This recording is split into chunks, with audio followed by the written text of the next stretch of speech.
Winter leaves like a sun on a parade 3. The Emperor awakens and cuckolds horns. Written by Christopher Rangel. Part 3. The End. "Do you know where we are?" asked the beast. I looked around.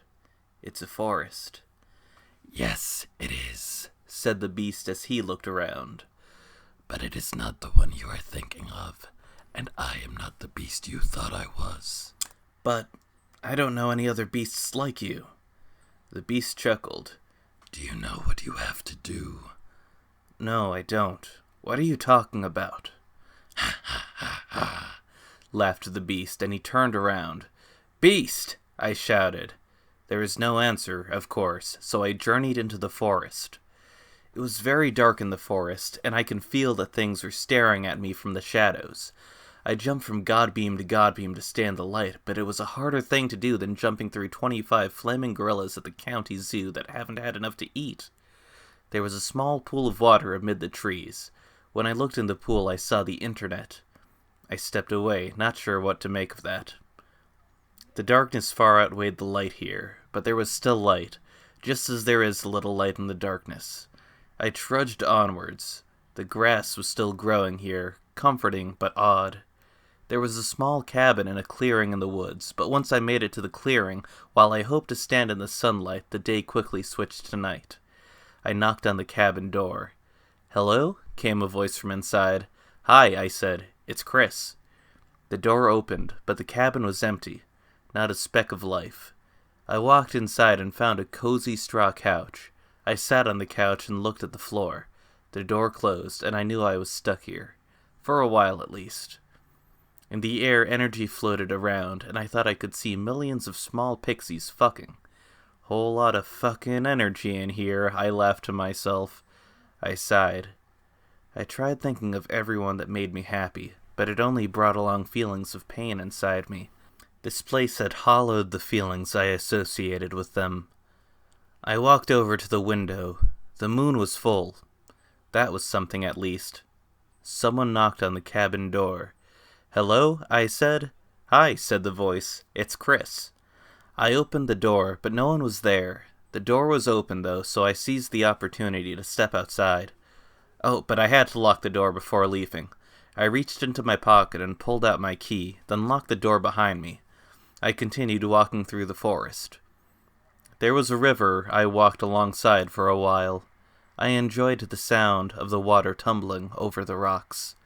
It was calming and kept me focused on my search for the beast. "Beast!" I called. "Come out! You can't hide forever!" "But these are vast woods," the beast's voice echoed between the trees. "And we are both on the move. Why can't I hide forever?" "Because if I search forever, then at some point the odds are that we will cross paths." The beast laughed.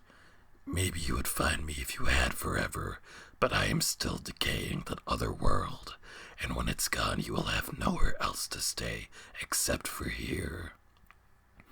"Bastard," I said under my breath. I kept walking, and I kept walking, but eventually I tired. I found a large fallen tree, and I sat down on it. Cracks of light were descending from the trees again, and I looked down at the log. Ladybugs that were skeletons fluttered around and minded their own business on this piece of nature. I watched as they carried on their lives, the skeletal insects, and envied them. I had to get back up, and so I did. I closed my eyes for a second, and I heard some shuffling in the woods away. I kept my eyes closed and followed the sound. Surprisingly, I did not bump into any trees, and the ground was even on my path. I walked forward, not opening my eyes, but knowing when I should open them. I would open them in 3, 2, 1. I opened my eyes, and I was standing in front of the portal. "I've found you," said the beast. "But I was the one looking for you," I said. "Why can't both parties participate in the game?" "I don't know," I said. "There's very much you don't know. For example, do you know what you have to do yet?" "Actually," I said, "I do." "Oh," said the beast. "How surprising. And yet, are you going to do it?" I stared at the ground for a few seconds. "No, I won't." I refuse. I can't. The beast sighed. That's unfortunate, he said. I was hoping it wouldn't have to be like this, but you've given me no choice. The beast's figure began to convulse, and he transformed into a creature of indescribable shape, the curves of its form breaking this way and that way, and his arms and legs were crooked appendages that bent in every direction before ending in its hands and feet. Its face was a giant piece of driftwood with black eyes, and a jagged mouth formed on it, but there was fire within the mouth. I drew Aquamarine Nightmare. You know who I am, yes, said the beast. Of course, I said, and that's why I'm here, to defy you. I charged at the beast with my sword and jumped to its wood chest, but then it massively increased in size, and as he stretched upwards, I too was carried upwards into the abyss where only occasionally light broke through, like a black hole was hanging in the sky. The trees below decayed more and more as I watched after I had pulled myself onto the beast's shoulder, and watched as if a child on the branch of the tree. Can you see now? Asked the beast. This is not my world, and my extended presence here has torn it to shreds. I do not belong here. There was a long moment of silence. And now that you're here, it's decaying even faster. What do you mean? I asked. A long time ago, this world was a lot like the world that you came from. It was bright, and the people here were plentiful and non-deformed. That was before I arrived from that world.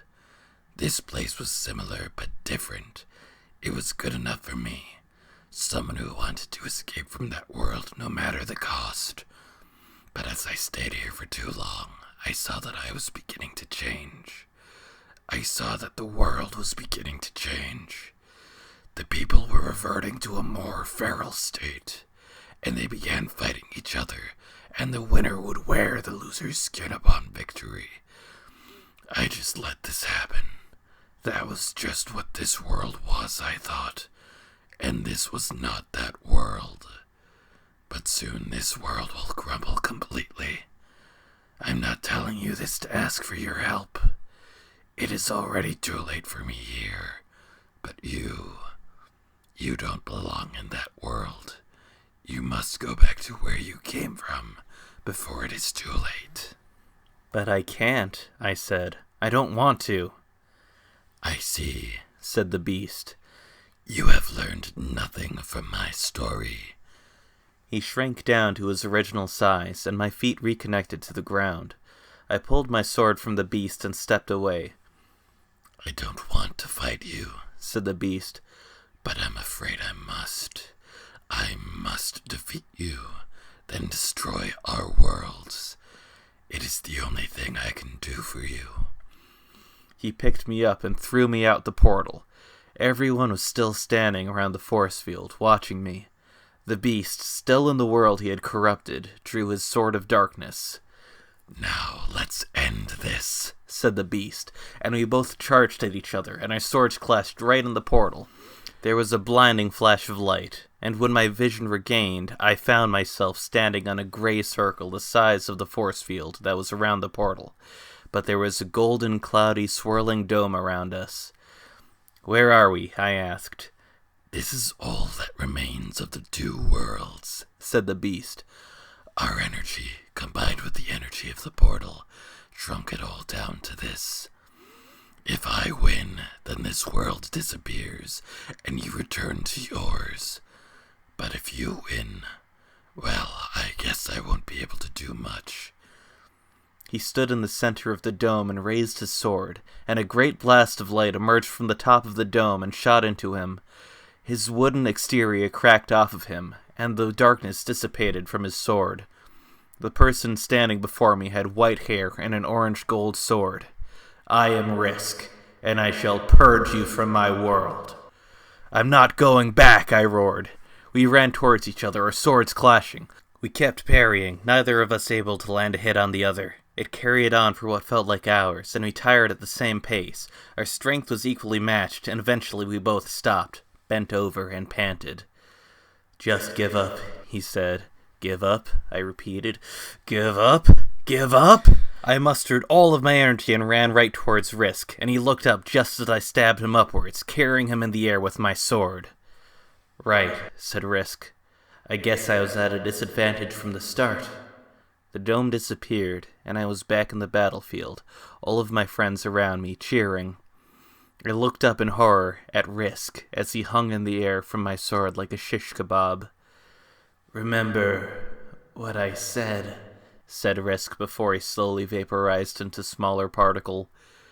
"I know what has to be done," I whispered.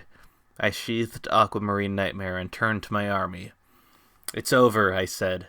"Risk, the beast is gone. His world is empty.